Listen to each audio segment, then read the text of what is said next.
This is for the G's and this is for the hustlers. This is for the G's. Now back to the hustlers. Sometimes I feel like I'm beating a dead horse. All right.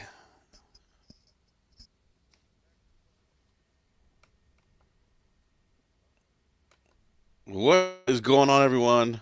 Impromptu rap rant this morning. I was actually going to do this last night, but didn't have time to. I was playing some Gears of 5. Playing the Gears 5 tech test. Going to give my impressions on that here shortly. Smoke. Boom. Um, and I'm going to talk about, did fanboys ruin the Xbox brand this console generation? It's something I've been kind of thinking about. Watched a couple of YouTube videos more recently about the Xbox and some of its shortcomings.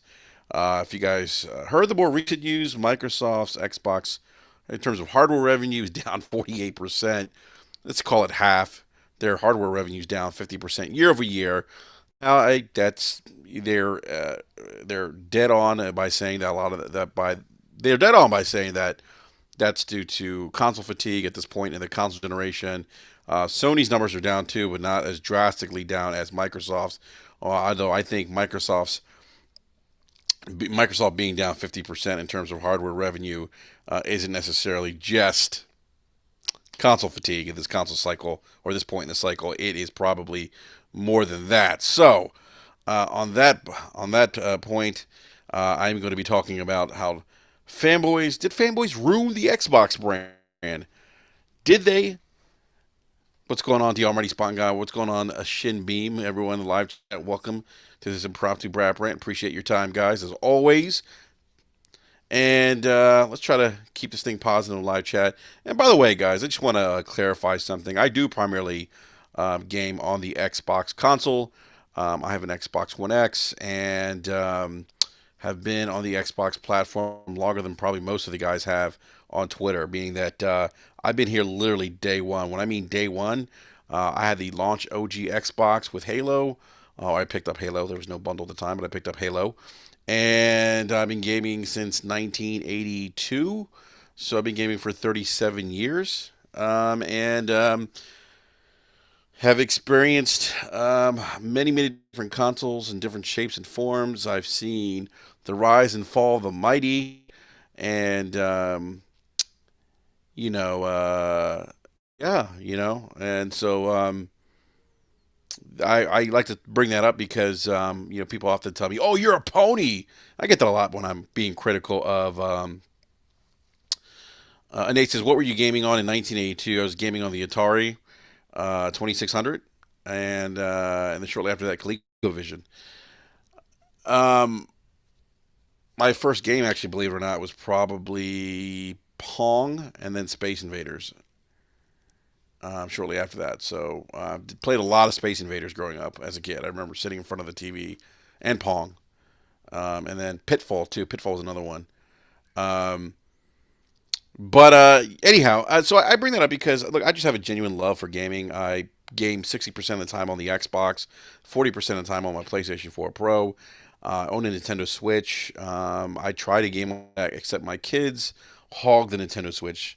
That is their primarily their gaming platform of choice right now, and so it's very difficult for me at times to get some Switch time because they are constantly playing it. So, um, but yeah, I mean, I have been a big supporter of Xbox. I have really enjoyed, for the most part, most of their consoles. I don't think I can say that I've been disappointed with any Xbox console release, except for this console generation being the exception. I really thought the OG Xbox was a good console, and what made it a good console wasn't that it was powerful, the most powerful game console at the time. Um, it was really the type of games that were on that console. You may have heard me talk about Ninja Gaiden being exclusive on the OG Xbox. That's a big deal back then. Ninja Gaiden is a big franchise that has trace you could trace its roots back to the Nintendo Entertainment System, where Ninja Gaiden was like one of the first games to really incorporate cinematics in a game, and during the 8-bit era, when it released on the NES, that was really a big deal. And so to get Team Ninja and Hideaki-san to buy into the power of the OG Xbox, and they were Hideaki-san was very, very pro Xbox OG. Very unusual for a Japanese developer at the time to be very pro Xbox. He really bucked a lot of uh, the I guess the mindset of current Japanese developers at the time of the OG Xbox and made Ninja Gaiden a exclusive. And it did very well on that platform. And Splinter Cell was born on the OG Xbox. You had games from Software that were exclusive on the OG Xbox, Toji being one of them. You had a tremendous amount of support from Sega. You had sequels to Panzer Dragoon, in the form of Panzer Dragoon Orta.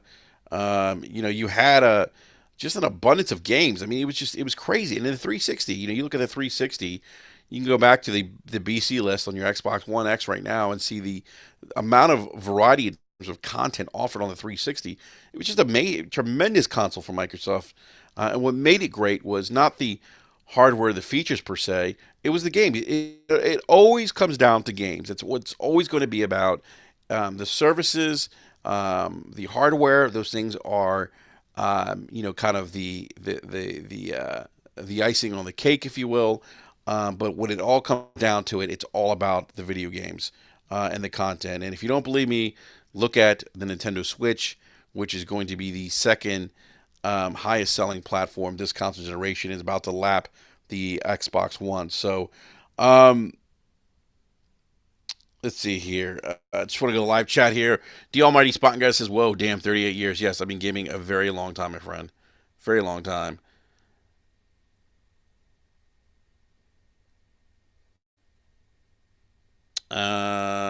Yes, the Almighty Spartan God says, in regards to the revenue drop year over year, the Xbox One revenue drop decreasing by 50%. That is Microsoft's largest, biggest drop in hardware revenue ever.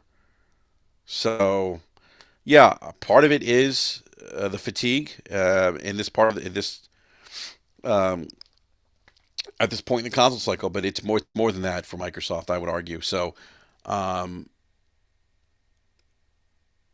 Couch Gaming says, "Gotta say, I've been loving Gears 5 arcade mode. It's what Gears multiplayer is desperately needed." Yeah, that's actually a great point, and I do want to talk about the Gears 5 tech test impressions. If you try to hop in the game Friday, it was a nightmare. I'm gonna take a sip of coffee here real quick.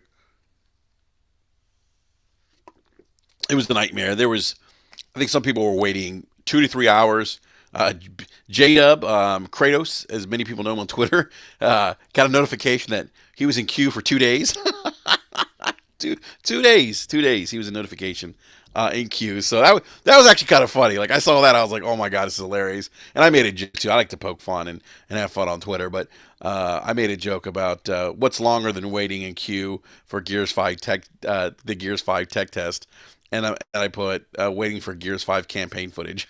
So, um, but I'll say this much: I have look. Let me tell you something. I played the original Gears on the 360, and let me tell you, the one thing about Gears that we loved back then, and all my friends and I, that we were in it. I was in an Xbox Live clan playing competitive multiplayer. Even though we played competitive multiplayer, we always loved the one thing that we loved about some of the Microsoft exclusives of the time. Would For us, they were like complete games. They gave you the best of both worlds. So like with Halo, you had an awesome campaign, and then you had awesome multiplayer with that. With Gears, when Gears came out, I mean, Gears was no joke. I mean, if you guys if you guys played Gears multiplayer back on 360, if you think it's hard now, you try going. If you played it back on the 360, you know it was even harder then because let me tell you something. If you had host advantage, you were basically unstoppable. You had to you basically had to account for input lag, um, and just input lag and being and trying to time your shot ahead of time, because there was so much lag in the game and it was at times unplayable. I mean, I remember like it was I like my guys would skip. They would get stuck. I would get dropped from servers. People would get dropped from the game. If you had host advantage, I mean, you were just destroying people with a shotgun. You had to anything other than the shotgun melee combo was garbage, was trash, as OBJ the Don says, trash, was not good, was basically irrelevant. You had to get nice with that shotgun melee combo to even compete in Gears of War multiplayer. Um, but it's funny. Like I look back at and playing the tech test, by the way, which is if you guys haven't played the Gears 5 tech test, if I would really highly suggest you guys try it out. Um, the game runs solid 60 frames a second, runs silky smooth, looks good. I would say it looks slightly better than Gears 4. It's not a generational leap in terms of visuals, but it definitely looks slightly better than Gears 5. I mean, it's a good looking game. I thought Gears 4 was a very good looking game too. But that 60 frames a second is pretty impressive. So, sorry, my son just walked in here and said, telling me he's getting ready to get in the pool. Mommy need you to take the cover off with the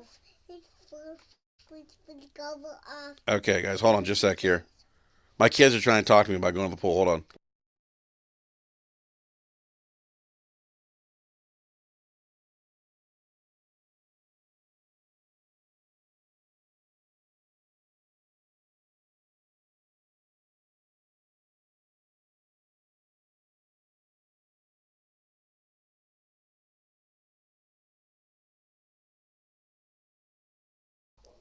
Hey guys, give me just a sec. I actually have to take I gotta take the tarp off the pool because my kids are gonna go swim in the pool right now because it's like 112 degrees here outside Washington D.C. Guys, I'm sorry. Hold on just a sec.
All right, guys, sorry about that. I am back. I had to pull the tarp cover off the pool for my kids so they can go swimming. Like I said, it is 112 degrees out here today. Here outside the nation's capital, sunny Washington D.C., where it's hot as hell. It's hotter than Hades. You go out there, you just sweat. Nate says people mentioning 60 frames per second as a talking point is always odd to me, having built my first PC in 2006. It on PC even prior to then. There always seems to be a gap in the community for Xbox because it's talked about as if everyone who has an Xbox One X, which is obviously not even remotely the case. Yeah, I mean, obviously, if you've been gaming on PC, you've probably been gaming at higher frames, than console gamers. But just in terms of historical perspective, to see Gears at a rock solid 60 frames a second for a console is pretty damn good. I mean, that game, like I said, was very demanding on the 360 and just didn't run very smoothly on Gamer HE says I've been gaming for 44 years. My man. Um, I think that's coming from the console, it's pretty damn impressive. From a console perspective, and just historically looking at Gears and the multiplayer, and how the game just didn't really you had to account for lag, and there was we talked about this in our Xbox Live clan, And I remember it being like, man, whoever's got host advantage is going to knock it out, and that's typically what happened. Um, but yeah, I mean, the game runs very smooth. It's so fluid.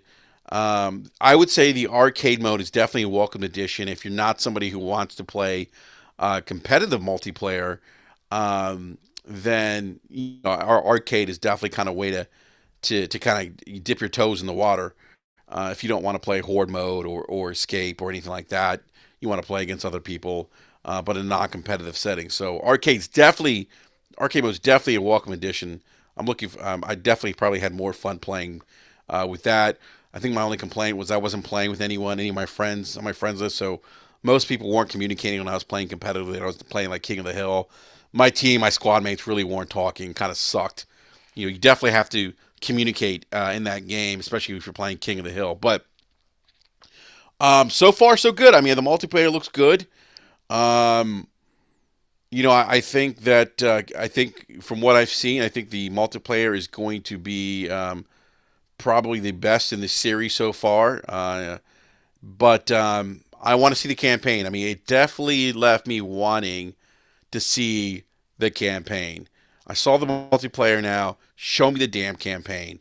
Look, I don't care what anyone says. Gears, I'm not going to call it Gears because it's freaking Gears of War. Gears of War, as a franchise, is outside of Judgment. No one really counts Judgment as a Gears of War game anyway. But Gears of War is always. Um, and Nate wants to know: do you feel this is going to bring in new fans? I ask because the only people I see hype for it are the people who are going to get it anyway. I don't really see anyone new hype. I mean, I don't know if it's going to bring in new fans. I think it's I don't know. I don't have an answer. I can't say for sure. I don't have a crystal ball. Perhaps it will bring in new fans because of Game Pass because you're removing potentially that $60 barrier, that price point barrier of entry for the game. So maybe what's up, Daniel? Um, maybe there's some new people there. I definitely see amongst some of the rap guys. I can tell you that who aren't necessarily the biggest fans of multiplayer in general. I can say that a lot of them really liked arcade and would probably play arcade out of any of the multiplayer modes. So I don't know, man. That's a great question. Maybe, maybe not. Who knows? I do think the game's going to perform well for Microsoft because it's a 10 point franchise for Microsoft. But I don't know if it's going to bringing people that have never played Gears before. Maybe it will, and maybe that's a byproduct of the game launching day date on Game Pass. So we'll see. We'll see. It's definitely from a multiplayer perspective, probably going to be the best multiplayer game on Game Pass. You could make an argument that maybe Halo 5 might be there. I would say, or maybe one of the Call of Duty games, but I'm not a fan of Call of Duty multiplayer anymore. Um, Kind of over PUBG right now, or in the battle royale modes. But I definitely with my experience with Gears, guys, I'll say this is definitely the best multiplayer that I've seen. And now again, I want to see campaign because if you go back to the Gears franchise, the Gears of War games have always had, outside of Judgment, the Gears of War games have always had solid campaigns. They were the complete package. You had solid, excellent campaign with excellent multiplayer. I want to see that. Not that, and not that Gears of War 4 was necessarily bad, but it did kind of play too safe, and Rod Ferguson acknowledged that, the coalition. But I do want to see, I want to see that game evolve. I mean, there were certain parts in Gears of War 4 where they were like larger set pieces that I was like, wow, okay, I can see where they could take this game to a different level. Um, and I want to see that. I mean, we saw that with God of War. Um, and I know that God of War and Gears of War, or you know, um, one's more of an action adventure game, when this was more of this is a third person shooter. But I think that why not? Why not take Gears in another direction? And um, some of the live chats said, "Oh well, Shadow the Ghost says the campaign's going to be fine, bro. Just have faith." Look, it's not that I don't have faith. Um, and I think, and look, and this is an issue I have. This ties into, and I'm not saying that you're a fanboy, Shadow, um, but I caution people. Because the Gears of War franchise has always shown us campaign footage. If you guys remember when Rod Ferguson came out on stage and said, "Let me show you something else that the coalition is working on," and they gave us that teaser video for Gears of War 4, and then the following year they show us campaign footage.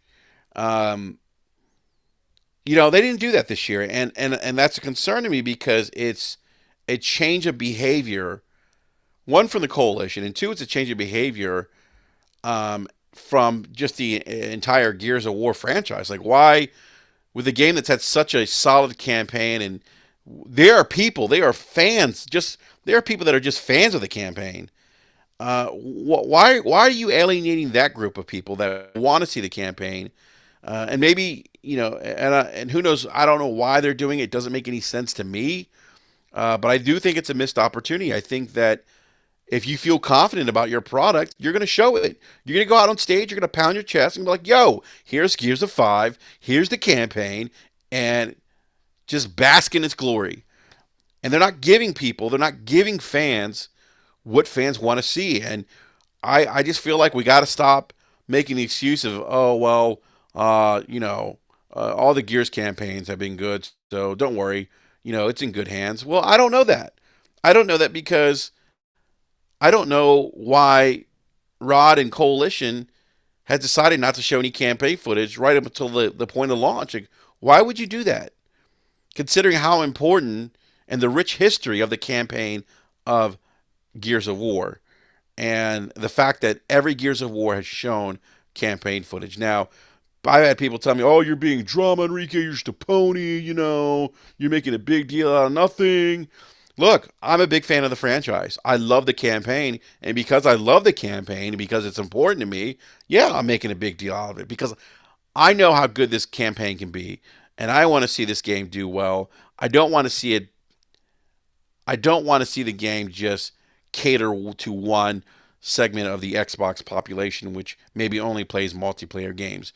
And the Worry War, big shout out to Worry, he's put out some really great videos more recently, and I would really encourage all of you guys to check out his channel.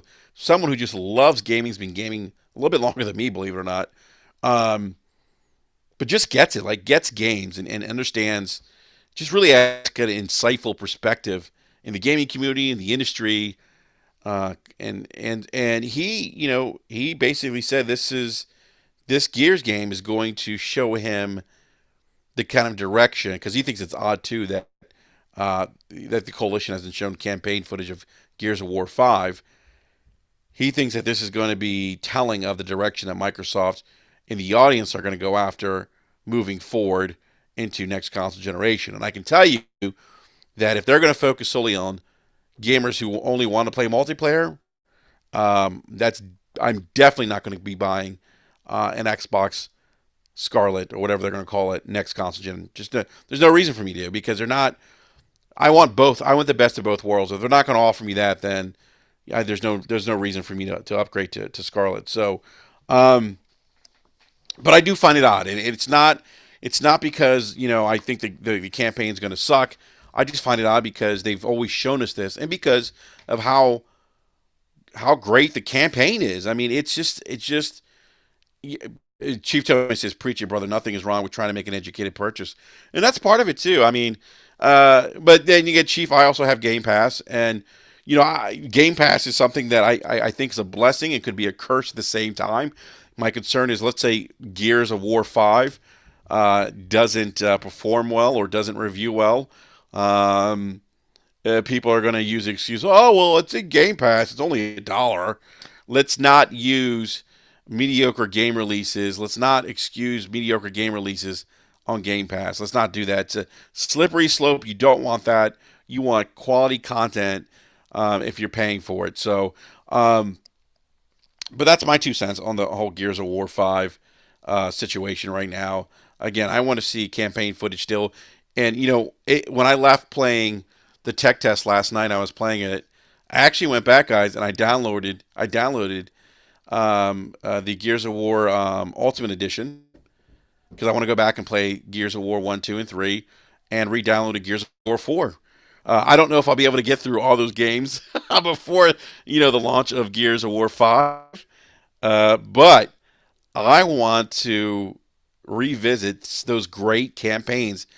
I'm telling you guys, the Gears of War campaigns on the 360 were probably some of the best campaigns last console generation. And I'll throw them right up there with Mass Effect. Mass Effect to me was the best trilogy last console gen. I'll put up the Gears trilogy last console gen as a number two. Hey, what's up, Sean? He says, agree to Enrique. If you told me this was Gears 4, I wouldn't know the difference. I'm a little hesitant about the franchise long-term quality. And Nate says, I don't even mess with Gears like that, but even I find it odd they seem to be hiding the campaign. I've been heavy into gaming since 1990, so I know an odd chain when I see one. And Nate, that's a great point. I think there's certainly a historical perspective that we have here where we know that when developers are confident about certain gameplay, or their game in general, or their campaign, or their multiplayer, whatever the case is, they're going to showcase whatever the strength of their game is, and they're not going to put it behind closed doors and say, "Hey, we're going to show off the multiplayer," and um, you know, and then and then show you the campaign right before launch. It just doesn't make sense to me. Nate says up with Mass Effect. Okay, I'm leaving. That's dude. I'm not saying. I'm saying in terms of lore and story and just the campaign. And I look, man, it was up there, man. It's one of the most memorable trilogies for me. I mean, yeah, it's okay if you disagree, but it's up there for me, man. I can't think of they were. I would say Mass Effect and the Gears trilogy were two of my favorite trilogies last console generation. Um, but I just yeah. I mean, I think I'm the optics, at least my perspective, and based on my experience and how long I've been gaming, not showing the campaign raises an eyebrow for me. And look, I could be wrong. The campaign, you guys can come back in September and say, "Man, Enrique, you were wrong," and that's fine. I hope I eat crow. I hope I eat crow, and the campaign is just mind blowing. I'm still going to sit there and scratch my head and be like, "Well, damn, if this was so mind blowing, well, why didn't you show it to begin with?" I'll levy that criticism against them. But I hope I'm wrong. I hope that there isn't anything to be concerned here. There isn't anything, kind of behind the scenes, um, that maybe the coalition doesn't feel confident about the campaign, and that's why they're not showing it. So, excuse me. So we'll see. We'll see what's going to happen. Sean says, "What do you think of the cover art for Death Stranding?" I don't know. I thought it was okay. I thought it was. I thought it was okay. I mean, I wasn't.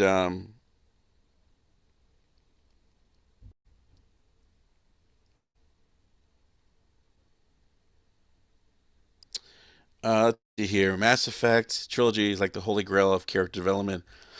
I never loved characters more as I am biased. I got my N7 hoodie on right now. You know what? That's a Nate. I mean, think from a character development standpoint, and the fact that um,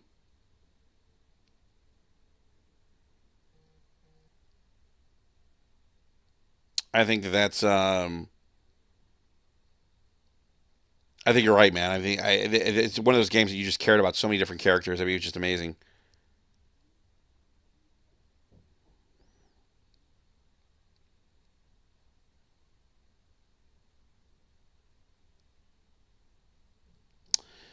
Um, it's interesting. There's that. Back to what you were saying,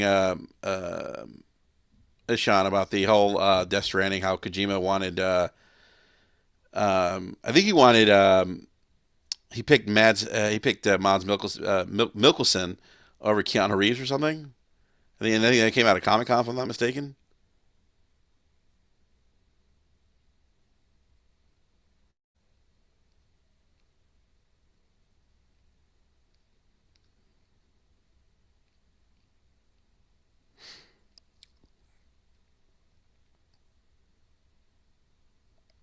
Sorry, guys, just reading the live chat here. Great conversation, live chat. Let's see. Chitomi says, Enrique, how was matchmaking for you in Gears 5 Arcade? I didn't have any issues with the matchmaking in Gears 5. Like I said, I stayed away from Gears 5, Gears of War 5, all day Friday because just I saw like how many people were having a lot of issues getting into to games. Actually, I did get dropped only one time, waiting for arcade startup. Um,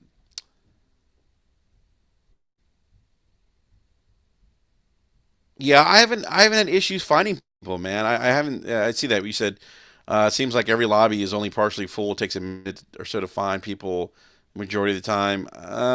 Yeah. I can see that. I think that happened to me a few times. Um, but it hasn't been bad. Like it hasn't been like where I'm like, oh my god, this is just terrible. But big shout out to the coalition. I mean, they did a hell of a job, getting the servers, straightened out because I mean, like I said, the people were waiting like hours in queue. Not literally waiting, but that's what the messages they were getting. See, as Sean says, both Gears and Halo need soft reboots. The lore is so convoluted and cluttered with jumps and quality and logic that it's hard to take them seriously. Yeah,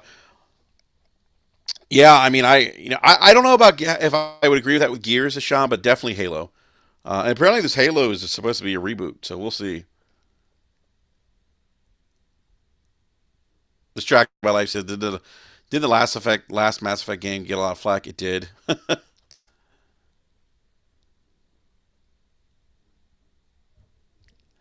Nate says, I feel like for some people, Gears is like Halo, and as long as they come out with something, people are going to be hyped for it, no matter what, even if it declines in quality. I would say that yes, there's people definitely in the Xbox community, and that's why I want to talk about.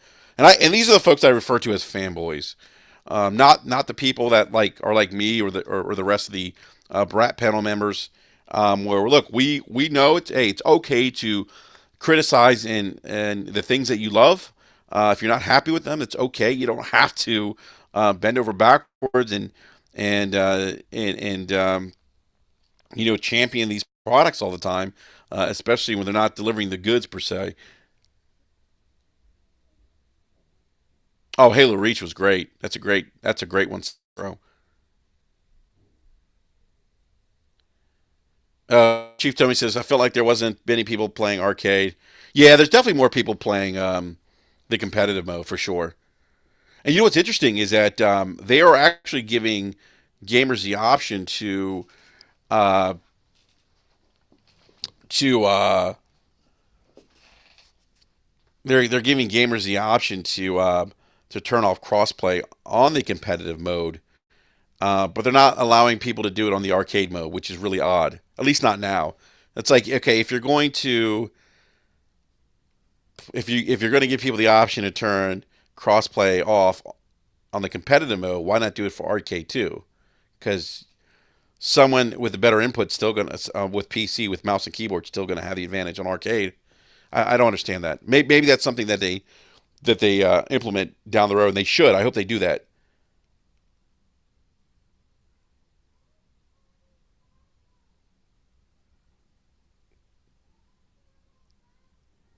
Sean says, "Do you think it's time for to put Gears and Halo to bed for a time being while the studios get to working on new IPs? Or are you worried about diluting the name of these historic IPs?" That's a great point. Um, I do think that they should. I think they should kind of put these on the back burner for right now. Um, I think with Gears they should have probably just killed Marcus Phoenix in Gears 4. Um, but they didn't want to, I guess, piss off the fan base or try or take any risk. Um, and Halo, I mean, this Halo is supposed to be a soft reboot or a reboot of Halo, and I just I don't know. I mean, like it's interesting. People talk about like Nintendo, and they've always had Mario, they always have Zelda. But the difference with the Nintendo and Zelda games is that they can almost plug them into different worlds and different situations, um, because they're not grounded in reality per se. But they also add different gameplay mechanics. Um, uh, to those games. Even from an artistic perspective, they change the artistic look at. Well, you see that more in Zelda, but there's certainly things that they add different features to each Mario game. So um, that's a great question. I mean, Ashan, I would say this: if these games don't improve in quality and people have said to me, oh, it's the Halo's still great. You're crazy. What are you talking about? I don't know, guys. I mean, at least I've played. Look, I was there day one when Halo launched on the Xbox, the original Xbox, and it was a just an amazing game. I mean, I can't even tell you. It was just one of those rare games where people actually went out and bought an Xbox just to play it, and that was like the only game they would play. But people really took notice of Halo and Halo 2. Halo 3 was awesome, but I got to be honest with you. I mean, since 343's taken over, it's not there's been a decline in quality and some people are going to say no, that's not true, and I'm just going to point to Metacritic. And people are, and this is another topic I'm going to get into later on, but people downplaying Metacritic. Look, I mean, it's funny. Everyone has the one thing I see on Twitter all the time, and even when games don't review well, oh, that thing that, oh, well, I liked it, I enjoyed it. That's great. That's great. You enjoyed it.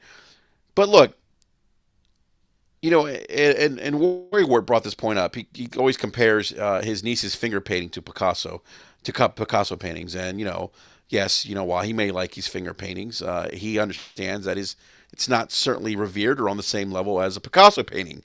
And he's making that distinction between a game that people like and a really, really good game. And there are people out there that are tasked with playing and judging and reviewing these games.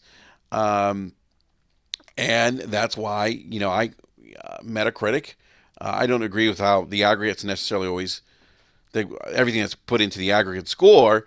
I'd probably refer to OpenCritic more often than not, but I mean, those things matter. And if you look at the quality based on the reviews, there's been a slight drop off of there, and even Halo 5. I mean, yes, the multiplayer was solid, much better than Halo 4, but the campaign was just terrible, just not good, not good. And even with this past Gears of War 4, the campaign was okay.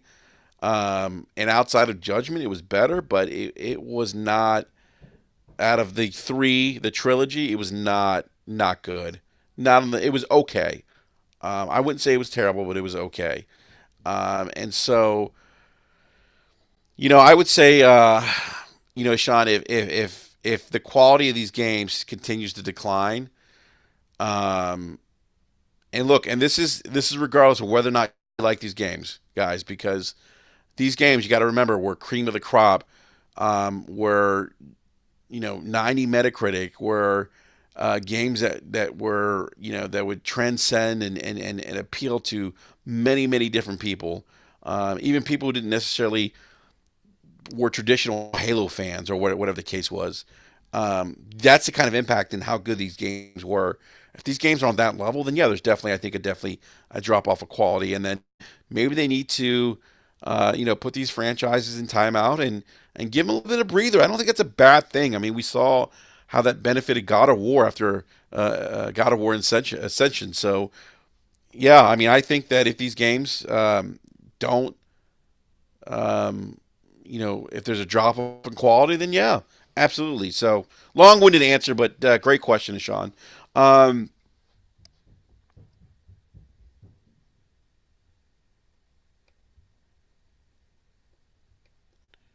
Give me a second, guys. Trying to get. I missed some. There's some great conversation going in the live chat. I'm trying to get into everything here. OBJ to Don, what's going on, man? He says the tech benchmark part looked good, looked just like the Lightning Storm section of Gears 4.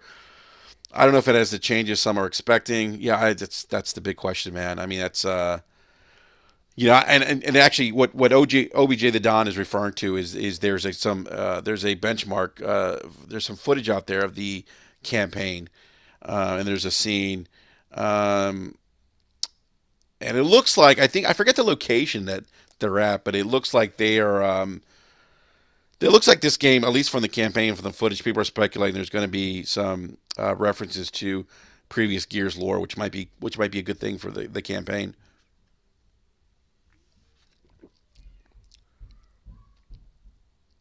Couch gaming. I don't know who you're referring to. I mean, I know who you're talking about, but I don't know what. I don't know what he said. Um, Ian says going to be interesting to see how controller fares against keyboard and mouse. I can tell you how controller is going to fare against keyboard and mouse. You're going to get owned by keyboard and mouse. That's what's going to happen, and you're not going to be happy playing against people that are on PC that have keyboard and mouse. You will get owned every time. Sean says, with Netflix reporting their first loss in history, an overall loss of subscribers year over year, do you think this is an early sign that Game Pass will be met with such obstacles? I don't. I think part of Netflix, if I'm not mistaken, their issue um, is that they've been dumping so much money into content creation. I think that's part of the problem.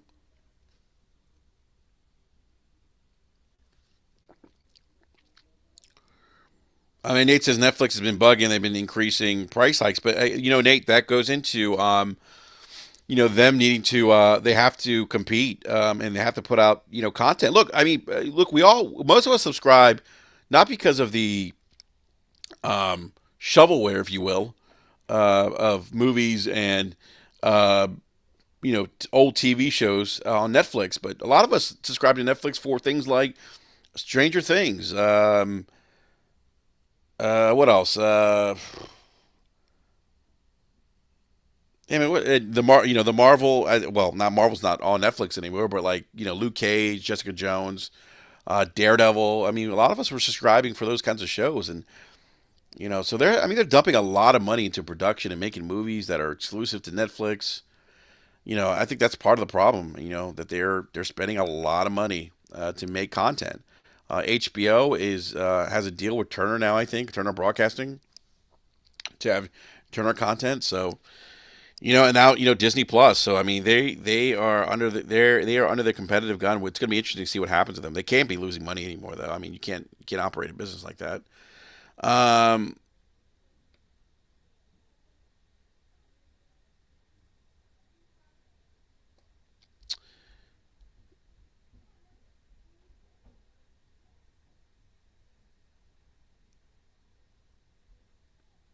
yeah, I don't. Couch Gaming says I'm not going to mention this person's name because I do like his content. By the way, don't always agree with his opinions, but I do like the work that he puts out. But Couch says this person saying that Metacritic is ruining gaming. I don't. I don't know about that. I don't think Metacritic's ruining gaming. I think that people get upset when they feel that their personal bias isn't being validated, and that's nothing new. I mean, that outrage towards Metacritic is the same outrage that you used to see when game magazines like GamePro used to do aggregate reviews with like three or four different people. I mean, it's just it just I don't think it's ruining gaming. You can't. I mean, like people think because a game gets a 75 that's a terrible game. No, it's not a terrible game. A 75 is not a bad score. It just yeah, it's a whole nother conversation. Look, if you guys, and I always encourage people this, if you go go to Game Informer if you have a magazine, pick up your latest magazine of Game Informer. Excuse me. Pick up your latest copy of Game Informer, and look at their scoring system. They give you a nice definition of what a 10 is. I'm gonna read this real quick. A 10 in the scoring system is a 10 is outstanding, a truly elite title that is nearly perfect in every way. The score is given out rarely and indicates a game that cannot be missed. A 9 is considered superb, just shy of gaming nirvana. The score is a high recommendation because the game reviewed is head and shoulders above its competition. 8. Now, when this is the funny thing, people don't realize that when game reviewers are reviewing a game, they're reviewing a particular game, and benchmarking against other games in that genre. Okay, that's how they come up with these scores too. That all goes into it. A lot of people don't think that. Um, an 8 is considered very good. It's innovative, but perhaps not the right choice for everyone. The score indicates that there are many good things to be had, but arguably so. 7 is average. The game's features may work, but are nothing that even casual players haven't seen before. A decent game from beginning to end. 6, limited appeal. Although they may be fans of games receiving this score, many will feel left yearning for a more rewarding game experience. That's why I put Crackdown 3. And this is what people don't realize. You may be a fan of Crackdown series, and so you are going to agree with that score. But that score was a fair score because a lot of people felt that way. Felt that the game left them wanting more. It felt shallow. That was a common theme in reviews, and people got upset. People got upset at game reviewers. How dare they, talk about a game that I like? How dare they, give a game a score of a 6 that I feel is a 10? Yo, it's not personal, homie. It's not a personal attack against you. Don't take it that way.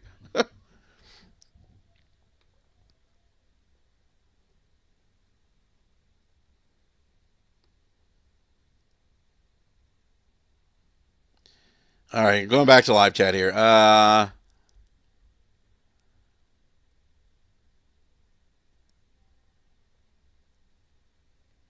Let's see here. Some talk about Netflix.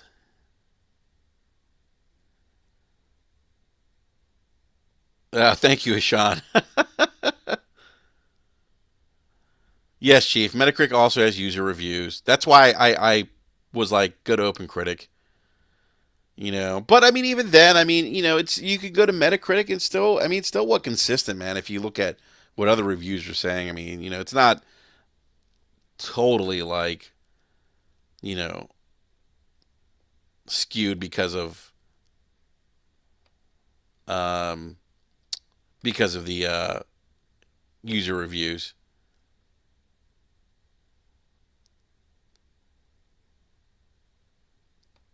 All right, let's see here. Sean says, Ricky, do you watch AEW or New Japan Pro Wrestling? I do watch AEW. I do watch New Japan Pro Wrestling. I'm a big fan of AEW. I'm a bigger fan of AEW than I am WWE. Those are welcome. AEW is definitely a welcome addition, man. It's about time. Ian, I don't agree with this comment. It's sad that some gamers let reviewers influence whether or not they purchase a game. Find out for yourself. Yeah, games are expensive, but I, for one, have found gems that others have hated. Yeah, you know what? If you are okay burning cash, if you're okay with spending money and finding out that you hate it, spend $60 in a game you hate, that perfectly works for you, Ian. But that's not.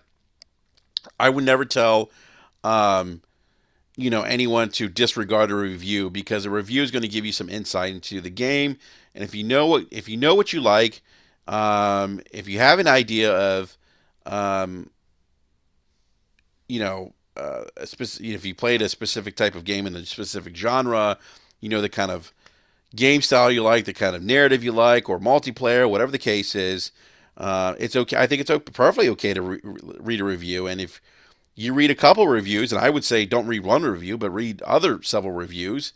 Um, there's nothing wrong with that. I don't think there's anything wrong with that. I think making an educated purchasing decision, I don't think there's anything wrong with that. I do. Look, I've been gaming for 37 years. I still read reviews at times. If I'm on the fence about a game, I'm going to review.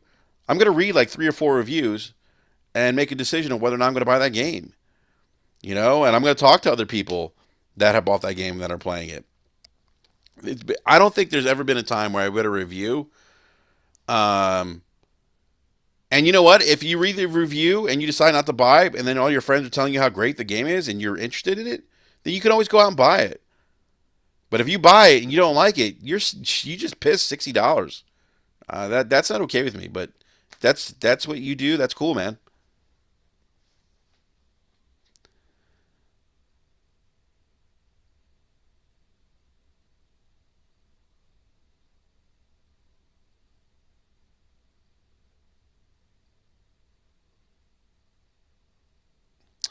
Nate says I think people need to do a better job, do better at knowing what they like, which a lot of people in the community clearly don't. And that is where reviews get some people caught up.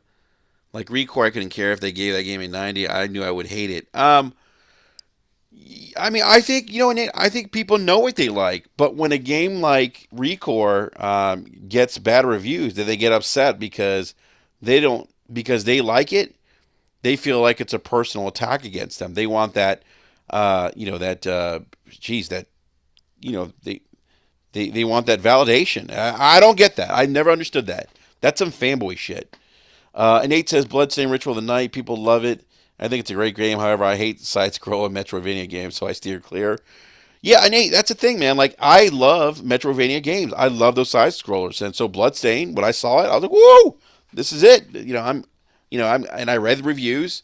Um, because I have been disappointed by some Metrovania type of games in the past. But I read the reviews and I talked to some of the prep guys, and they were like, "Yeah, this is the shit." And I was like, "Cool." And I knew that I would like the game, potentially like it, so I bought it. But I do want to go to something because speaking of reviews, and Sean, if you're in the live chat, man, just I want to ask you this question too because I've known each other for many years now. And I want to ask you, because early on, Sean, that I was tugging that Xbox line. I was, out there in the trenches, man, defending the Xbox. And you probably remember that, Sean. You and I having conversations, on Twitter and DM. Early on, I was towing the line, man. I was there defending Xbox, but I realized that at some point they weren't delivering the goods, and I just couldn't. I couldn't do that. I couldn't lie to myself. I couldn't say things that weren't true or weren't true to how I felt because. And then starting a YouTube channel, I never wanted to be a channel that was pro one console because I knew there was going to be times that the brand, if I was pro one console, that the brand wouldn't do something that I didn't like, and I needed to be able to be critical about that. As Sean says, for sure, we used to wrestle about the quality and the future of these products. I distinctly remember your tweets during E3 2016, and things started changing. Yeah, man, that was kind of a tipping point for me. But Sean, you remember I was a staunch defender of the Xbox this console generation. Fell into the media bias thing, and then really had the opportunity to start talking to. Once I started the YouTube channel, had the opportunity to start engaging with media types, and I met Mr. Negative, and he introduced me to people in the media, and had the opportunity to talk to these folks in DM. Had Ryan McCaffrey on from IGN on Basement Radio Arcade podcast. Had David Jaffe on. I did a podcast with Mike Laidlaw. If you guys don't know who he is, he's wow. I mean, in my mind, a legend in the gaming industry. He's the guy behind games like Mass Effect and Dragon Age. Used to be at BioWare. Excuse me, guys. Um, and so so Sean, I was there, man. I was there, kind of, you know, uh, cheerleading from the sidelines, and I woke up, man, and I said, I'm if I continue doing this, and I got caught up. Phil Spencer's talking to the fans. I want to be friends with Phil Spencer. Aaron Greenberg's talking to people. I want to chat with Aaron Greenberg, and I got a chance to play Division beta with Phil Spencer one time. Had the chance to talk to him, and I was like, "Oh, this is cool! Like, I'm part of Xbox now, and I'm talking to Phil Spencer, and I wanted to be part of that." Um, and thank you, Ishan. I appreciate that, man. Um, and so I wanted faith-based gaming. Yes, that is a great way to put it. I did not. I realized I got caught up, and but then when I started talking to a lot of people who were a little more level-headed, people who just loved gaming, wanted good quality content, didn't care about Xbox Live features. I mean, yeah, those things are nice, but it came down to the games, and I lost that perspective for a little bit.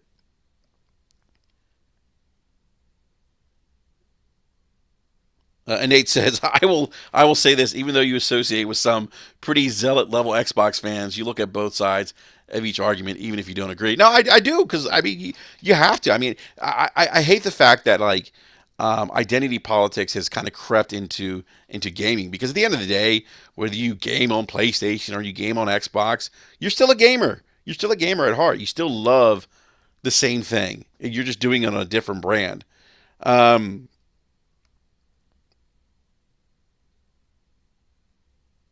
so I got to this point where I started seeing the writing on the wall. I felt like Microsoft wasn't with the cancellation of Scalebound and Fable and the greatest games, the greatest lineup of games in Xbox history, and then seeing Fable not being part of that anymore, and just all the stuff that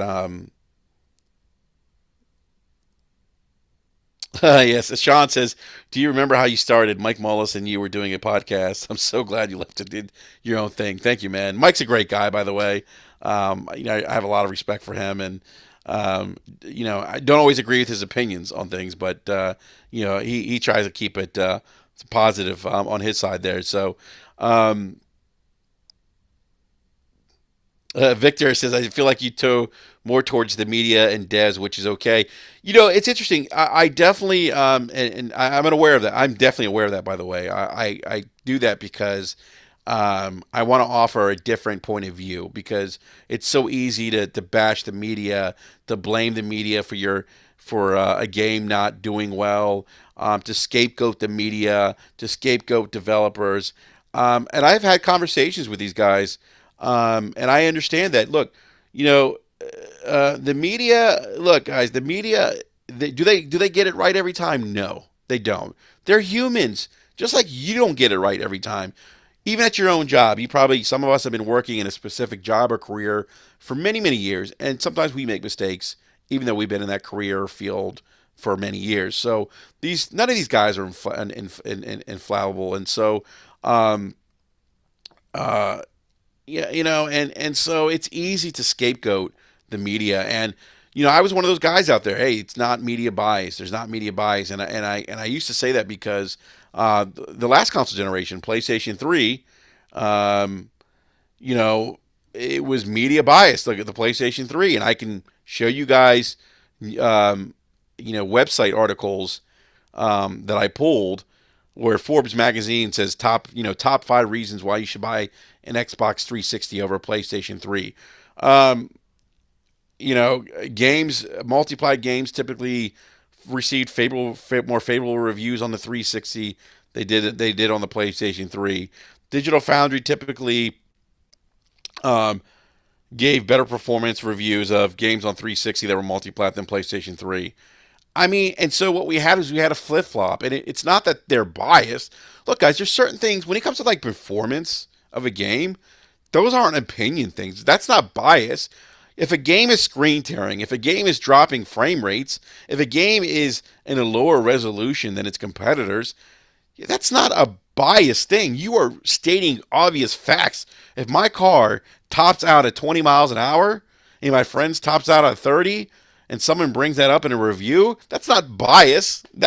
Those are facts. You can't argue those things. Um, Ricardo says, Enrique, you have to understand Microsoft is going a different direction. Stop complaining about Microsoft is not doing games like PlayStation. Just stop supporting Xbox. Dude, look, man, I'm still, as long as I'm still tied into the ecosystem, Ricardo, and I'm still paying Microsoft and giving them money, I am going to, I am going to, still be, critical of them. But look, I already said, Ricardo, I'm not buying a Scarlet right now. That I don't have any plans on upgrading to an Xbox Scarlet, especially when my Xbox One X is going to be forward compatible with the next generation next generation games. So there's no, you know, uh, Ishan says, Enrique, how important is power to you, next generation? It's not. It's not really that important to me, Ishan. To me, the most important thing is games. Um, Games, man, and I'm looking forward to. You know, I can tell you, I'm definitely looking more forward to Nintendo first party and Sony first party stuff next console gen than I am Microsoft right now. So, um, I'm definitely buying a PlayStation 5. There's no ifs, ands, or buts about that. Distracted by Life says, laugh on you will buy Scarlet at some point. Come on now. Actually, no, I'm actually leaning towards buying a PC, a gaming PC. I'll get more value out of a gaming PC than I will a console, Xbox console. And that's in part because I'm also a content creator, so I can use the PC to for my YouTube channel as well as play games. And Microsoft has made it advantageous for me to not buy an Xbox anymore. I can just use my Game Pass, take my digital library with me, and still have all the features that Xbox One console owners have. But I can do it on my PC and have a little more flexibility. So, but so yeah, I mean, just talking to these guys like Ryan McCaffrey, and Greg Miller, not Greg Miller, Greg Kasavin, who's now at Supergiant Games. He was on Basement Radio Arcade podcast too. He is somebody. Um,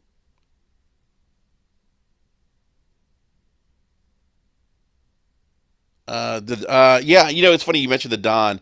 I have podcasts with him, and I'm working on trying to get him on board.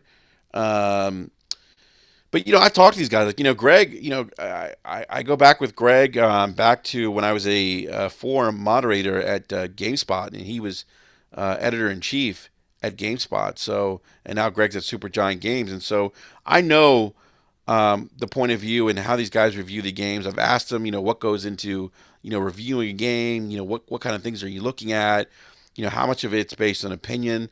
Um, do you guys, how do you benchmark games? So there's a lot of things that go on behind the scenes. Like as I mentioned, game reviewers will look at obviously the technical aspects of a game.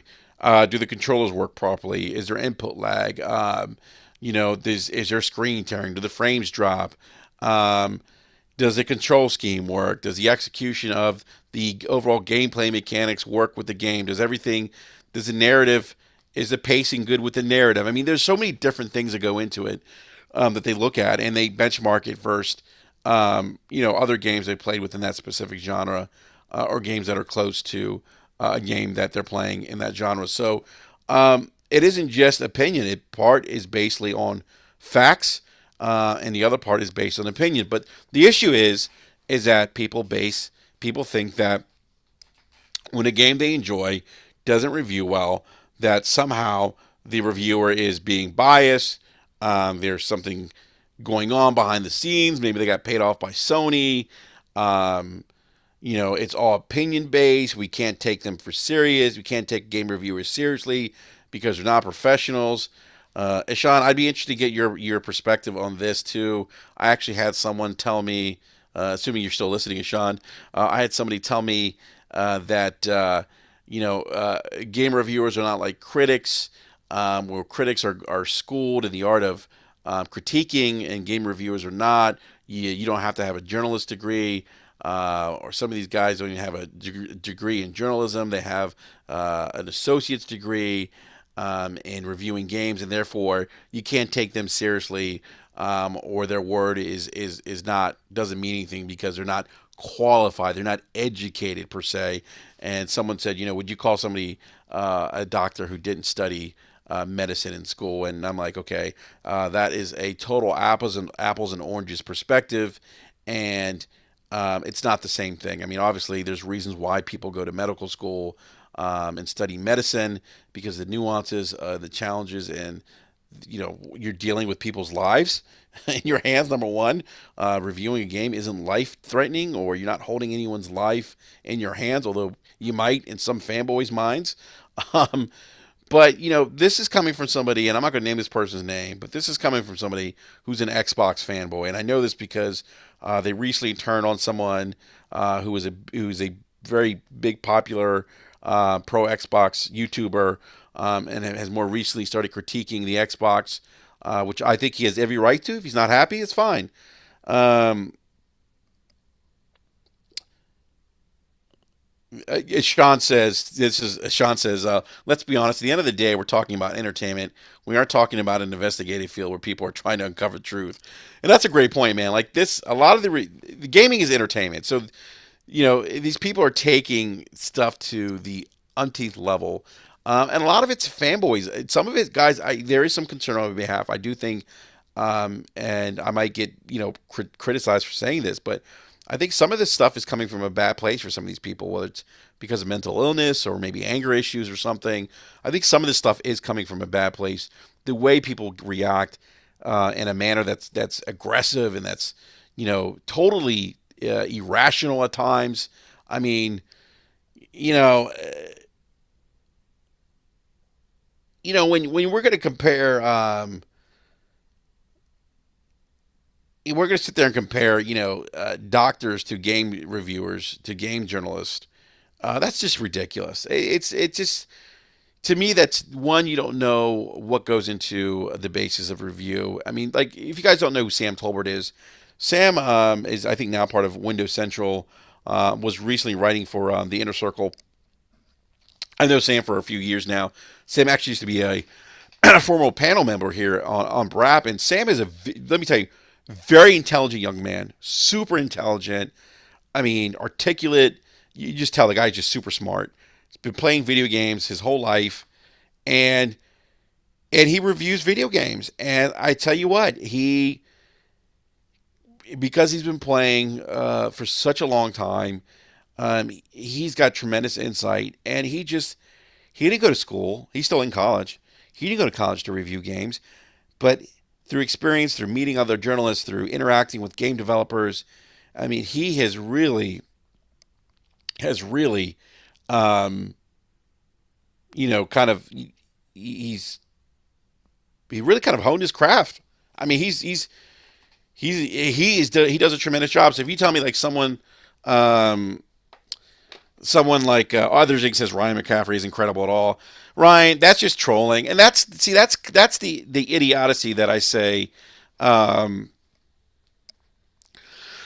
that's the idiocy that I'm talking about. People say stuff like that. That Ryan's is incredible. Ryan, let me tell you something. Ryan is probably more knowledgeable than you, others Inc. in terms of gaming. Plays games for a living, and very passionate about gaming. I've had him on the show. He works his ass off. These guys take a lot of abuse, a lot of criticism from adults who act like children, and so that's that kind of stuff. That's bullshit. That's ridiculous. Like if you're a grown man and you're that triggered by someone's opinion on something that's of entertainment, you need to rethink certain things in your life, man. You're coming from a bad place, probably. Because gaming is all about fun. It's all about entertainment. If you're getting triggered by people's reviews, I don't know what to tell you. You got some bigger issues than you need to deal with. Um, but this conversation I was having on Twitter with this Xbox fanboy. As Sean says, you're right, Enrique. Game reviewers' primary job is to communicate an opinion. Opinion is just that. And the opinion of these guys holding on the mantle of media bias don't understand one simple fact. Yeah, and Sean, I mean, the review is one part opinion and one part fact. I mean, there's two parts to that review. People think that it's all just opinion. It's not. It's not. Um, and I've learned that in just talking to these guys, having conversations with these reviewers. Let me tell you something. Their jobs are not sexy by any stretch of the imagination. They go to E3. I mean, they're working their asses off. Um, others think he's definitely more credible than you because he doesn't talk like a moron. Um, and look, I don't usually call people names, but you're gonna come in the live chat and just troll and not offer anything of value. That's fine. But at least let the rest of us enjoy the conversation. If you want to have intelligent conversation, dialogue here, I welcome that. What I don't tolerate is fanboy stuff. I don't do that. I appreciate you listening, but don't do the fanboy stuff here. It's just ridiculous. You don't have to agree with Ryan and his opinions, but don't sit there and say that he's not credible because he doesn't stoke your fanboy ego. Um, And the other thing is too is uh, it's just it's interesting. Like a lot of these guys will champion media bias, and these are fanboys, and it's not just look, guys. It's I'm only pointing out the Xbox because I've been a big fan of the Xbox platform for so many years, for 18 years. But I feel like fanboys have ruined it. I feel like fanboys, through their, their at least on the Xbox side, fanboys.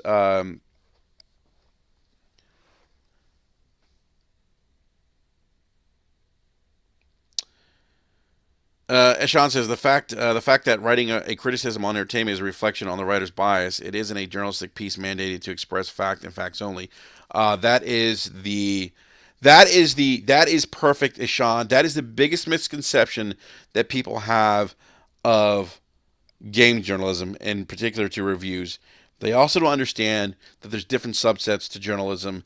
There are reviews, which I mentioned, which hold a piece of opinion and criticism and facts.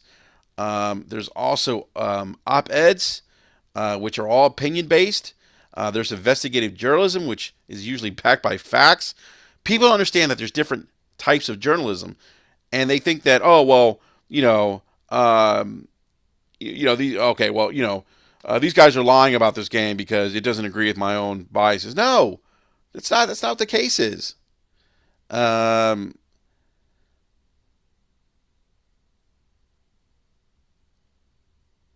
Yeah, others think, man, you just the problem is, man, you come here and you troll every week, man, and it's not welcomed. I mean, if you want to have intelligent conversation, that's fine, but you constantly coming in here and fanboying, console warring, we don't do that here at Brap. So, you know what, man, that's why you get disrespected, man, because I don't respect people who fanboy, who bring toxic stuff to gaming, because that's it's just ridiculous. It's ridiculous, and I'm going to call that out 10 times out of 10. I'm going to call that out every time, whether it's you or anybody else who comes in the live chat and does that.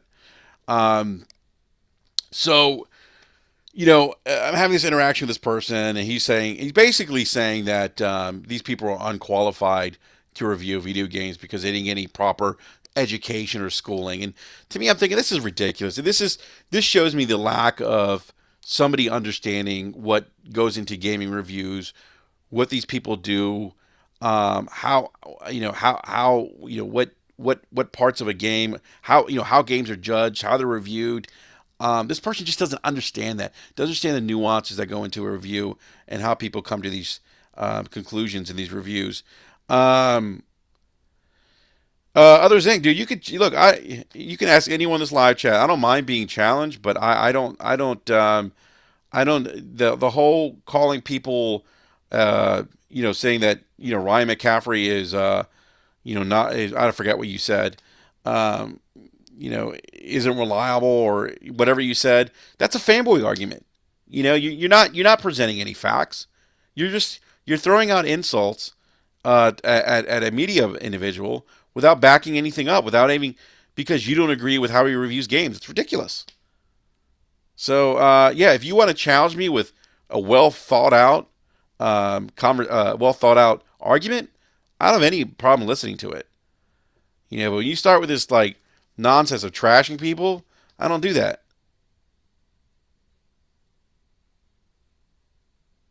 And I think the live chat would agree with me, by the way. Anyhow, um, yeah. So and this is the mindset, and so what's happening is this individual is trying to discredit people who aren't or haven't championed his product of choice, which is the Xbox, and so um, he clearly feels that you know he likes what he's like, he can't understand why other people don't like what he likes, and maybe that's an emotional maturity thing. I don't know. But the bottom line is, if somebody doesn't like something you like and you like it, that's all that matters. That's all that matters. But to discredit somebody who reviews games by trying to question their qualifications, very disingenuous. And it goes back to my point of this, and I've seen a lot of this. I think that a lot of the excuse and the constant patting the executives on the back on Twitter not holding them accountable. I really think that hurt the Xbox brand this generation. I really think that that people through scapegoating the media, through you know constantly changing their song and dance, with 1 minute exclusives matters and the next minute exclusives don't matter. I really think it hurt the Xbox brand this generation because that um, I do think that Phil and a lot of the executives, through their interaction with the gaming community on Twitter, right or wrong, um, I don't. I think that they potentially hurt. I think they hurt the community. They hurt the brand. I think that and a lot of us, especially here on Brad, we used to get shunned for criticizing Microsoft or for saying the media wasn't biased because we knew that the issue wasn't the media. We knew the issue was the quality of content that was being released by Microsoft, and so we wanted better. We wanted more. I don't think there's anything wrong with raising the bar or wanting better, considering the amount of money that you put into these consoles. I mean, you're spending well over $2,000 or $3,000 um, in a console generation easily. And if you're someone like me who got the 4K TV, got the Xbox One X, and all the other software and Game Pass subscriptions and stuff, I mean, you're looking at a possibly a down payment for a nice little car. I mean, it's not a cheap hobby, and so I think that it's okay if you're a fan of a particular brand, but hold them accountable. There's nothing wrong with that. And when I see these arguments of, oh, it's all media bias and there's a conspiracy against Microsoft, no, guys, the media isn't making the games. Microsoft is. Um, why is it that? Why not ask the question? Why is that Sony and Nintendo are putting out good quality first party and Microsoft's having that issue? I mean, it's not because of media bias. It's not. Go back to last console generation and see what the media was saying about a lot of Microsoft exclusives that were being released on the 360. Go back, see what they were saying. The Don, what's up, the Don? The Don says I don't agree with Brad either, but there's a right way to do it and a wrong way to do it. Thank you, Don. Yeah, and look, there's things that Don that brings up a great point. There's things that opinions that Don has that I don't agree with, and there's things that he has that I do agree with. But at the end of the day, I respect his opinions because he's not disrespectful how he presents them. And he's a gamer at the end of the day. I mean, that's the common bond that we have. So, I was thinking about this again, and I just feel like, and I could be wrong, guys. And please, by all means, everyone, chat in the live chat if you guys feel differently. That's fine. Please express that in the live chat. Let me know why you think that maybe I'm off base here. But I do think that Fanboys ruined the Xbox brand this generation. I think that the constant focus on things that were, I think, really irrelevant and didn't have a direct impact on the quality of games that Microsoft was putting out, and focusing things on and all the negative energy on the media and the media bias. I think all those things should have been turned around and focused on Microsoft. Give us better games. Give us better quality. You know, invest in your first party. I mean, they finally did that with investing in the first party. But those are things that should have been asked and discussed as opposed to, you know, the media bias. Everyone got hung up on the media bias and the coverage of 2013 and the power narrative and this and that. You know, Victor also says, "What do you say then about Quantum Break? Even Digital Foundry said they gave the game a lot of unnecessary stress." I mean, look, I mean, in the reality of the matter, I mean, good games sell good, and good games get good reviews, whether or not you know they are in 720p resolution. My issues with Quantum Break aren't because it was 720p, which I found odd considering that we're on a next generation console and 1080p was the standard. But outside of that, I point to Nintendo again. Look at Nintendo. Look at what the Switch is doing. Look at Nintendo software. Look at their attach rates. And so it isn't this power narrative got just really blown out of proportion. And I think Xbox fans And I said this, and I warned people about this a long time ago. Don't focus on power, focus on content. Content is king. It always will be king. Everything that I've seen in my 37 years of gaming has shown me that content is king. Content always rules.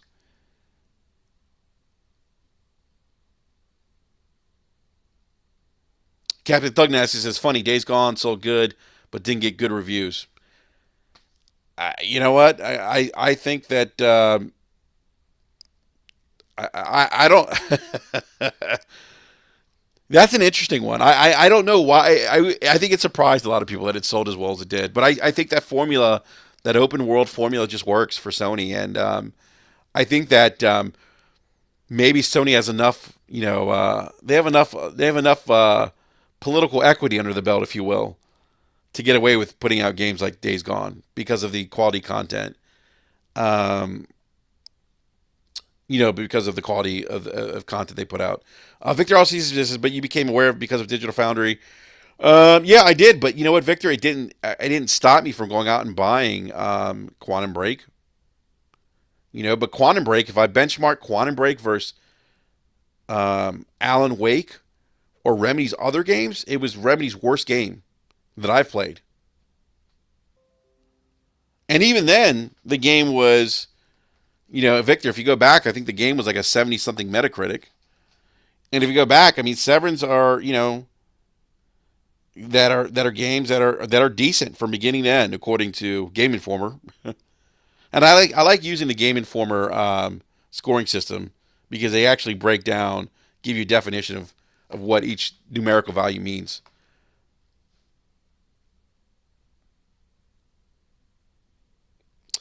Knox says the reason that happened with Days Gone was the consumer didn't allow the media to sway their curiosity and they tried it for themselves, which is what consumers should do. Again, Knox, I don't agree with that, man. And oh, by the way, Knox is someone who I do agree with at times, and don't. But in this case, I'm not agreeing. So if that gentleman's in here in the live chat who was trying to console war, we show you how this works here. The civil dialogue. I don't agree with that, Knox. I don't think they. I don't think they. I think that. Look, I mean, how many games, that did that? How many games out there that have reviewed well that didn't sell super well? Like I think I don't know how Bloodstain's doing, but that game's reviewed well. Persona 5 reviewed very well, but didn't sell like gangbusters. Sold well for Persona game though in that series. I think it's the best selling Persona game, um, but I don't buy that, Knox, because there's other games that are reviewed well that the media's praised that haven't sold well. I just think that Sony's got this tremendous install base. I think they did a great job marketing the game, Knox. And I think because of the marketing and the clout that Sony first party has, um, I think that's why that game did well. And because of the release window, when it went, the time of year that it released, it didn't really go up against anything. Um, so again, guys, I think like the focus on like the digital, like Victor Alstein brought Digital Foundry and stuff. I mean, like, look, they were digital, and the whole DF's biased, and look, DF didn't tell Remedy to make a game at 720p. Digital Foundry didn't make Xbox make weaker hardware than the PlayStation 4. I mean, those. I mean, and so the focus, things got people focused on the wrong things, and as I kind of reflect on this, as we kind of this console generation comes to a close, I do really feel like, at least in the Xbox community, and not everyone. And look, I'm an Xbox fan. I told you guys, I've been here 18 years. I do think that the fanboys in the community really hurt the brand because they put out this false narrative of, oh, it's the media's fault. There was no accountability to Microsoft, you know, and everyone that was out there and patting Phil on the back on social media. And it's funny, Phil's actually blocked people that he followed because they were critical of this past year's E3. Believe it or not. I guess my point is, we gotta stop blaming media. We gotta stop blaming Developers all the time. All the developers are in the wrong sometimes. But we got to stop playing. We got to stop saying that reviews don't matter because your favorite Xbox exclusive isn't being reviewed well. Well, you know what? If it's not being reviewed well, that's a Microsoft problem. Demand better from Microsoft.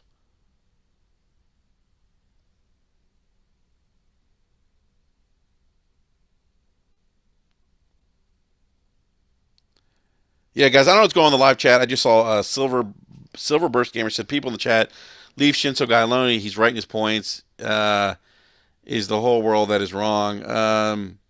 Yeah, I don't know what Shinso's saying, but guys, if Shinso's being respectful and I've had conversations with him before, let's not hammer him on his opinion.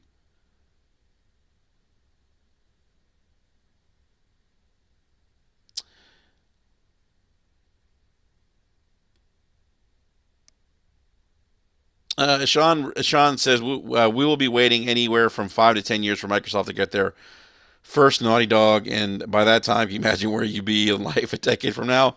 I hope I'm still playing games. I'll be in my 50s. Yeah, Orlando. I mean, Orlando Soto says personally, I believe fanboyism has been bad on both sides, mostly worse on Xbox. I agree with you. It's been bad on both sides. I'm just focusing on the Xbox because this interaction I had with this Xbox fanboy yesterday, who still peddles that media bias narrative, which is it's disingenuous and it doesn't allow a consumer to be or to hold Microsoft accountable for the mistakes that Microsoft has made. And if you can't do that, you're not going to get a better brand. If you keep telling these companies that, hey, what you're doing is okay, you're not going to get better products. It's just not. It's not how the way it works.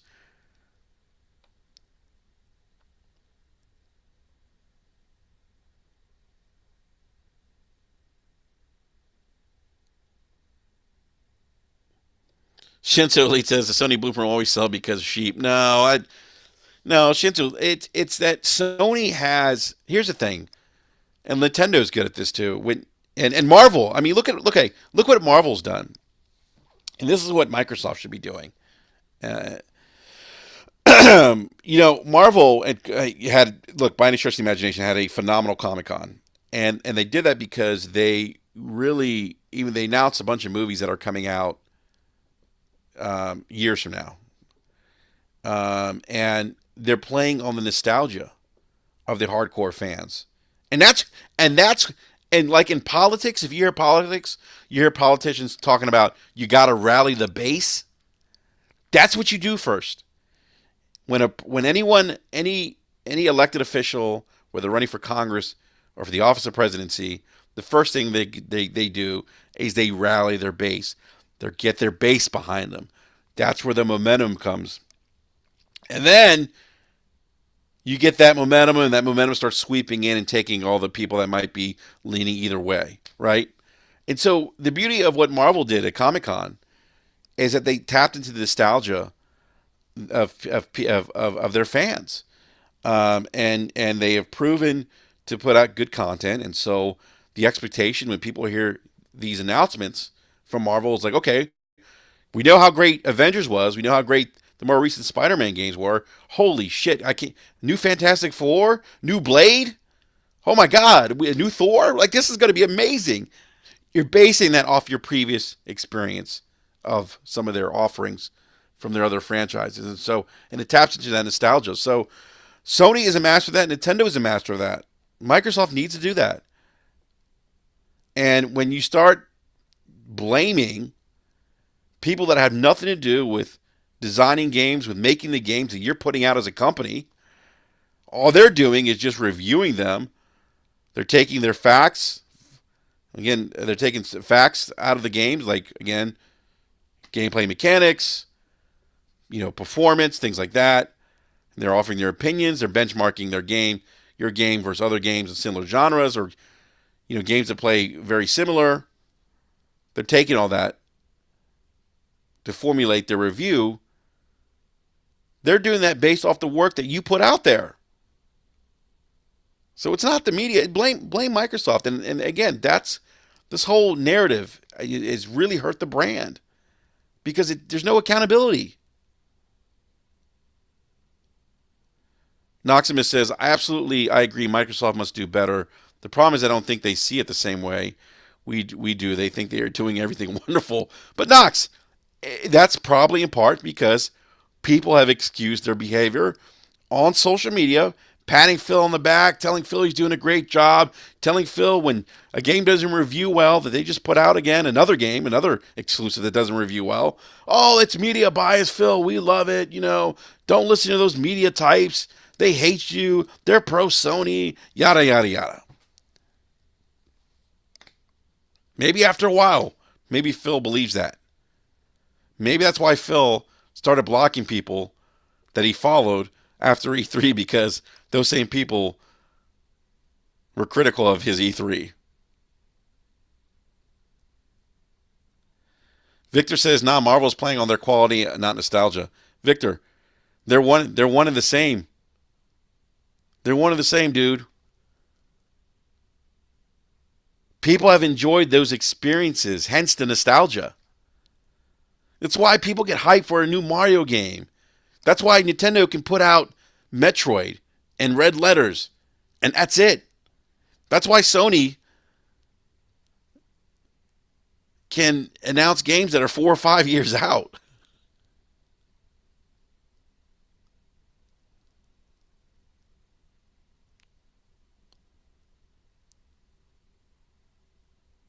Look at The Last Guardian. I mean, that was kind of like the running joke in the industry. The game that was showed 9 years ago. And what did Sony do? They came out at E3 and they dropped it. And people went freaking nuts. People went nuts.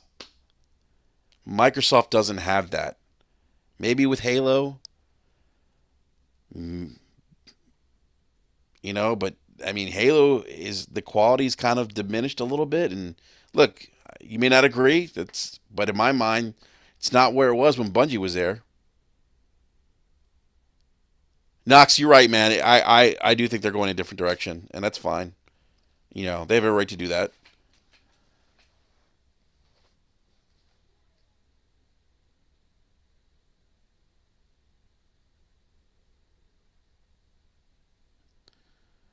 Texas Lean, I don't know who you're referring to, but please don't insult anyone in the live chat. Nah, Wolflo says internet fanboys don't help the brand at all. I agree with that.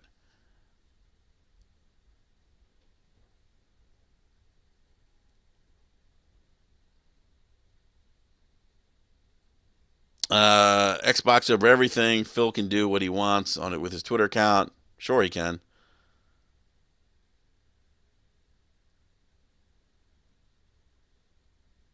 Hey, Knox, we got to get you back on, man. Noximus, we got to get you back on, dude. It's been a week, but I enjoyed podcasting with you. And the Don, if you're still in the live chat, man, we got to definitely get you back on. Um,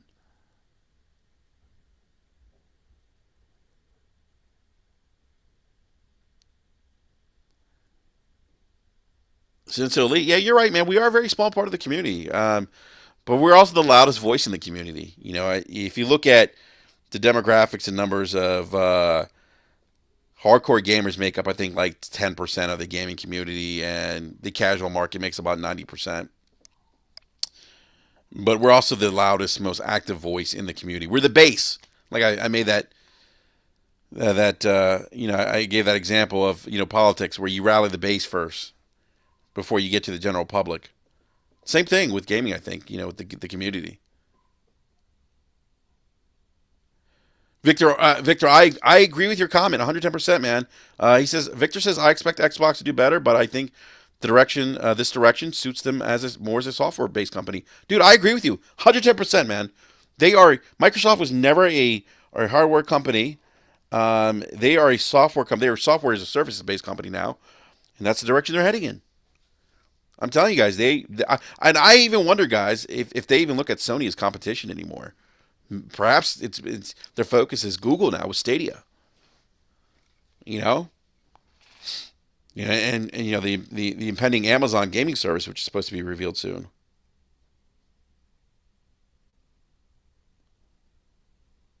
Shinzo says, I get the whole squeaky wheel gets the grease idea, but honestly, don't matter what we say. I don't, dude. I don't know if I agree with you because you look at what Sony did with with the Last Guardian.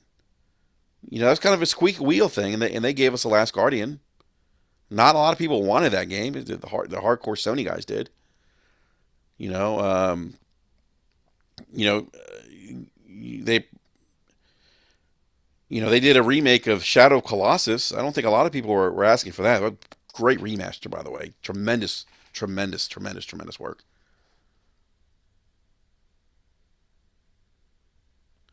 Shinzo wants to know my two to most replayed games right now. I would say right now, Bloodstain, Ritual of the Night, Destiny. I've gotten back on, and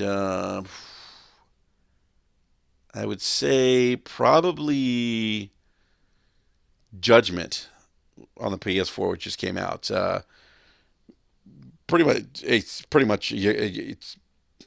Yakuza. If you like the Yakuza games, you'll like Judgment.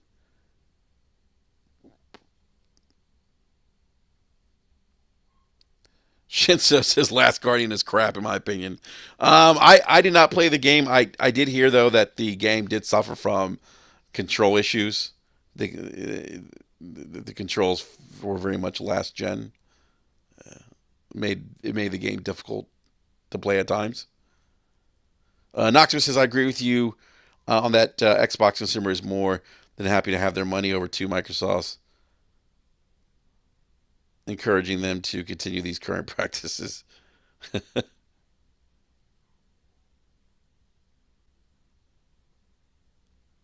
Oh my god. Oh god. It's funny. I love every time I do these rants. You always get a fanboy or two in here. This shit's hilarious. I don't know what motivates people to like hate companies. Like I just don't. What do these companies do to you?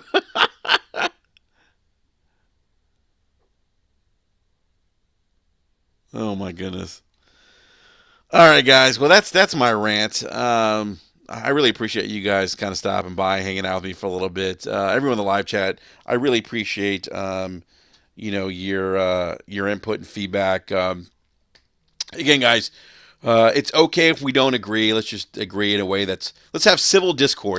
That's what we want to promote here in BRAP. But I definitely really appreciate everyone's input and comments in the comment section. Hey, hit that like button, please, and subscribe if you haven't done so already. BRAP will be back next Wednesday at 9 p.m. Eastern Standard Time for our regularly scheduled BRAP. And who knows? Who knows? Oh my God, Silverback. I'm not going to repeat that. um, who knows? There may be another Brap rant in between now and Wednesday, depending on what happens. Victor also says, head over to the Iron Lords podcast. Yes, actually, please, guys, please head over to the Iron Lords podcast. They're going to start at 1 p.m. Eastern Standard Time. Again, guys, mad love for everyone in the live chat. I really appreciate you guys. I want you guys to know that. I mean, even if we don't agree, I still appreciate you guys as gamers. Love the fact that you are passionate and support this great industry and this hobby that we love so much. So thank you again, guys. Much love. Enjoy the rest of the day. And if you have some time, please head over to the Iron Lords podcast. They go live at 1 p.m. Eastern Standard Time. Again, we'll be back next Wednesday at 9 p.m. Eastern Standard Time. On that note, guys, I am out, and I'm going to try. I'm going to try to get in the pool because it's 112 degrees out here. Peace.